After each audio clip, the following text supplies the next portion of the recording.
स्मृति ईरानी, वो नाम जिसने राहुल गांधी को हराया, जीती, कांग्रेस को एहसास कराया कि सत्ता की कुर्सी किसी की बपौती नहीं, जनता की दी हुई वो कुर्सी है जिस पर बैठ उनके हक के लिए आवाज उठाई जाती है।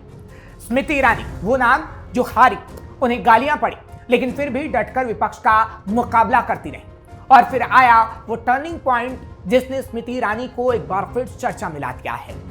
बीजेपी ने अपने नए संगठन में अहम जिम्मेदारी दी, स्मृति के कद को बढ़ाया, तो राहुल गांधी के लिए मुश्किलें खड़ी हो गई। और राहुल गांधी के लिए स्मृति अब किसी मुसीबत से कम नहीं। नमस्कार, कैपिटल वी का खास शो टर्निंग पॉइंट देख रहे हैं आप। मैं हूं आपके साथ हर्ष भारद्वाज। भारतीय जनता पार्टी ने आखिरकार अपने नए संगठन का ऐलान कर दिया।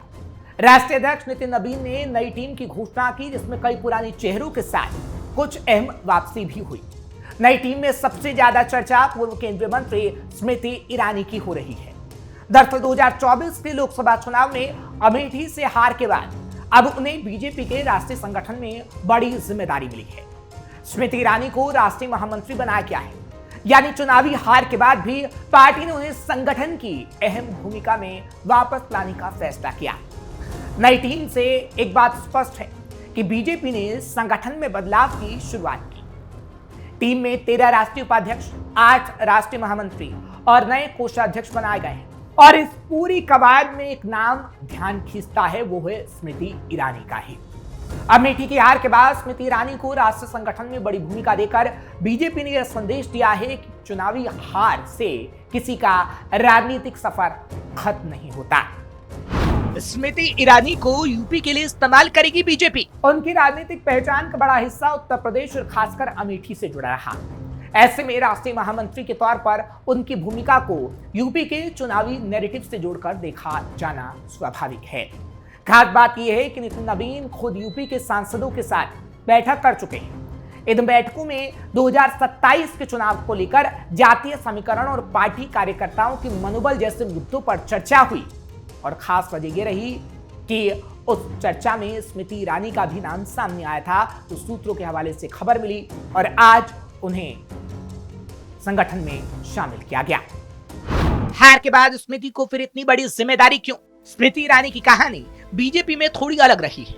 दरअसल 2019 में अमेठी में राहुल गांधी को हराने के बाद वो बीजेपी के सबसे चर्चित चेहरों में शामिल हुई थी।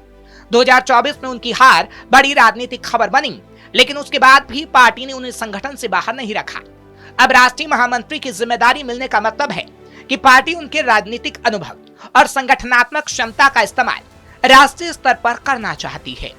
इसे इस तरह भी समझ सकते हैं, अमेठी का चुनाव हारने के बाद स्मृति ईरानी की चुनावी राजनीति भले बदली हो, लेकिन बीजेपी के संगठन में उनकी उपयोगिता खत्म नहीं हुई। और इसलिए अमेठी के लोग अब भी स्मृति ईरानी से उतना ही प्यार करते हैं। अमेठी के लोग आज जश्न मना रहे हैं। स्मृति ईरानी को जैसे ही संगठन में अहम जिम्मेदारी दी गई, उसके बाद पटाखे जलाए गए। साथ ही साथ स्मृति ईरानी जिंदाबाद के नारे लगाए गए और अमेठी में बीजेपी कार्यालय के बाहर स्मृति ईरानी की फोटो लगाकर माला पहनाई गई और फूल बरसाए गए। और ये कहा गया कि स्मृति ईरानी को जिम्मेदारी देकर बीजेपी ने काबिले तारीफ काम किया है, क्योंकि देश में सबसे ज्यादा विधानसभा सीट यानी 403 सीट वाली उत्तर प्रदेश में अगले साल 2027 में विधानसभा चुनाव होने हैं। ऐसे में स्मृति ईरानी के सामने यूपी में जीत बरकरार रखने की बड़ी चुनौती तो होगी, लेकिन वो चुनौतियों का सामना करती रही हैं और इस चुनौती को आसानी से पार भी कर सकती हैं। स्मृति के सामने होगी चुनौतियां, राहुल के लिए बनेंगी खतरा। यूपी की कमान मिलने के बाद स्मृति के सामने उत्तर प्रदेश की जीत को बरकरार रखने की बड़ी चुनौती होगी। यूपी में समाजवादी पार्टी लगातार अयोध्या, राम मंदिर, चढ़ावा चोरी जैसे बड़े मुद्दे उठा रही है। ऐसे में स्मृति के सामने इस मुद्दे रूपी चक्रव्यूह को तोड़ने की बड़ी जिम्मेदारी होगी। यूपी लोकसभा चुनावों के लिहाज से ये काफी महत्वपूर्ण होगा। यूपी में विधानसभा के साथ साथ पूरे देश में लोकसभा की भी सबसे ज्यादा सीटें यानी 80 सीटें हैं। यूपी में 2027 के विधानसभा चुनावी नतीजों का बड़ा असर साल 2029 के लोकसभा चुनावों पर भी पड़ सकता है। इसलिए भी स्मृति के सामने कई बड़ी चुनौतियां होंगी और वो ज्यादा गंभीर होंगी। लेकिन स्मृति ईरानी राहुल गांधी के लिए एक बड़ी मुसीबत होंगी। दरअसल स्मृति ईरानी 2019 में अमेठी से राहुल गांधी को हराकर राष्ट्रीय राजनीति में बड़ा चेहरा बनी थी।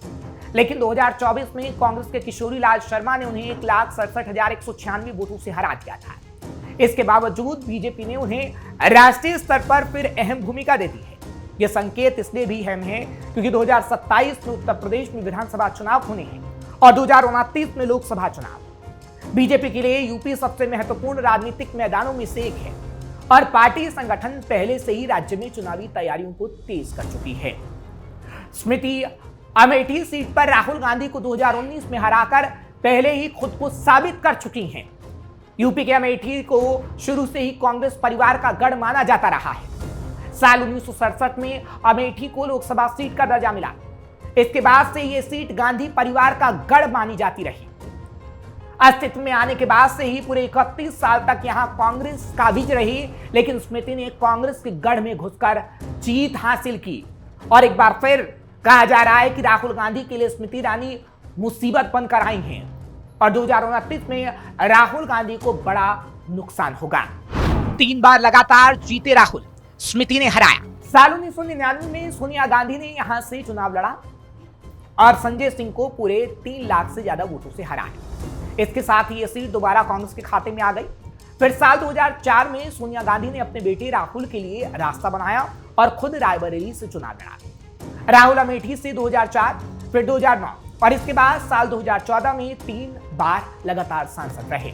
लेकिन साल 2019 में बीजेपी की टिकट पर स्मृति ईरानी ने चुनाव लड़कर पूरी बाजी पलट दी और राहुल को हार का सामना करना पड़ा और स्मृति ईरानी से आगे आने वाले समय में भी राहुल गांधी हार सकते हैं कि बीजेपी की पूरी प्लानिंग इसी को लेकर है और स्मृति ईरानी को इसके संगठन में शामिल किया गया है उत्तर प्रदेश चुनावों के लिए, आगे आने वाले समय में लोकसभा चुनावों के लिए। बंगाल में ममता को हराने में स्मृति ने निभाई अहम भूमिका। स्मृति ईरानी ने बंगाल में भी दीदी को हराने में अहम भूमिका निभाई थी। बंगाली भाषा में संवाद करना, लोगों से जुड़ना, ये कला लोगों को बंगाल में भा गई थी।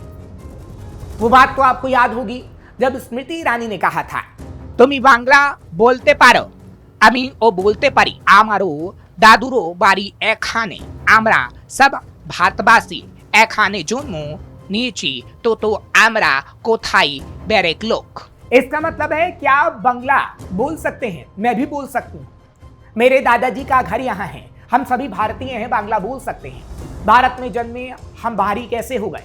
दरअसल स्मृति ईरानी ने उस वक्त ये बातें कही थी जब बंगाल में विधानसभा चुनाव हो रहा था और बड़ा हमला ममता बनर्जी पर बोला था। ममता बनर्जी ने बीजेपी को बाहरी बताया था और ममता पर स्मृति ईरानी ने कड़ा वार बंगाली भाषा में ही किया था, जो कि लोगों के दिलों को छू गई थी।